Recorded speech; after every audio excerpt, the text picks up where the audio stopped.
वादा किया गया जो 3200 था उसमें 2450 में आ गया। तो इसका मतलब है कि चुनाव के पहले जो इन्होंने घोषणा पत्र कांग्रेस, जेएमएम, आरजेडी ने संयुक्त रूप से जारी किया था वो फर्जी था। किसान को एक मुश्त पेमेंट किया जाएगा और उसे अपने फसल के दाम के लिए इंतजार नहीं करना पड़ेगा कि इनको ना लेना है ना देना है और जो वादा किए उससे मुकर जाना है।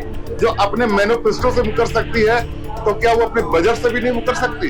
झारखंड विधानसभा शीतकालीन सत्र का तीसरा दिन और तीसरे दिन अन्नदाता यानी कि किसानों का मुद्दा विपक्ष ने उठाया है, जो कि दूसरे दिन भी उठाया गया था, जिसके बाद कैबिनेट की बैठक हुई और कैबिनेट की इस बैठक में एक बड़ा फैसला किसानों के पक्ष में हुआ है।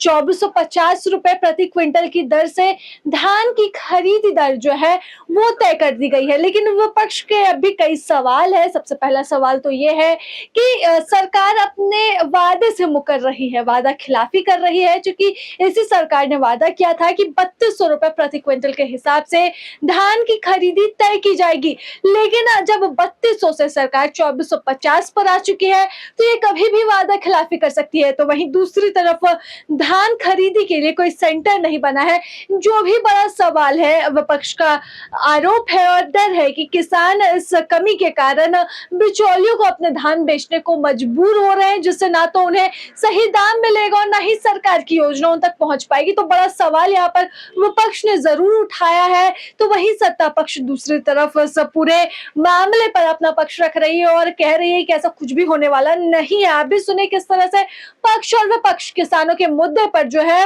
वो अड़ा हुआ है और एक दूसरे से भिड़ रहा है। इनका ही मैनिफेस्टो में था कि 3200 रुपया, अब ये 2400 रुपया में आ गए। तो ये कमी क्यों करती जा रही है सरकार? या तो उनका चुनावी जो वादा था, चुनावी जो मैनिफेस्टो था वो झूठा था, झूठे वादे का पुलिंदा था। और क्या भरोसा कि आज जो 2450 रुपए में बात कर रही है कल को वो भी नहीं दे। जो अपने मैनिफेस्टो से मुकर सकती है तो क्या वो अपने बजट से भी नहीं मुकर सकती? तो ऐसे सरकार उनको खुद अपने आंखों को साफ करके देख लेना चाहिए और अपने आंखों से अपने चुनावी मैनिफेस्टो को पढ़े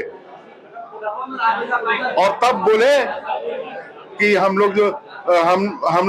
लोगों ने चश्मा पहना है या उनके आंखों में धूल जमी हुई है। देखिए, फेज वाइज हम लोग एमएसपी को बढ़ाने का काम करेंगे। जो हम लोगों ने अपने चुनाव में वादा किया है उसको पूर्ण करेंगे। लेकिन एक बहुत ही महत्वपूर्ण निर्णय या सुधार इस बार किया गया है। वह सुधार यह है कि किसान को एक मुश्त पेमेंट किया जाएगा और उसे अपने फसल के दाम के लिए इंतजार नहीं करना पड़ेगा और 2 से 7 दिन के अंदर उसका पूर्ण भुगतान राज्य सरकार करेगी। जो रजिस्ट्रेशन की प्रक्रिया है या जो फिर वैलिडेशन की प्रक्रिया है उसको भी बहुत सरल कर दिया गया है। वादा किया गया जो 3200 था उसमें 2450 में आ गया।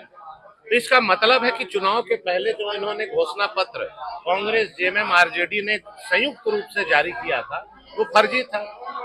ये सरकार जनता को ठग करके, जनता को मुंगेरी लाल के हसीन सपने दिखा करके वोट ले ली और वोट के बाद चोट दे रही है और एक एक किसान करा रहे हैं। लेकिन अब किसानों के मुद्दे को तो कल कैबिनेट की बैठक में आप लोगों से छीन लिया गया। देखिए, किसानों के मुद्दे पर आप 2450 देने का वादा किए, अब आप 24,050 दीजिए, उससे क्या फर्क पड़ता है? इसलिए कि किसान अपना धान बिचौलियों को बेच चुके हैं। आप जाके फील्ड सर्वे कर लीजिए, कोई भी किसान इतना दिन होल्ड नहीं कर सकता है अपना धान को। किसान के पास रखने का गोडाउन नहीं है कि धान वो रख के स्टोरेज में रखेगा और सरकार और कैबिनेट का इंतजार करेगा। मतलब देरी का फैसला, देरी इसलिए देरी कि इनको ना लेना है ना देना है और जो वादा किए उससे मुकर जाना है।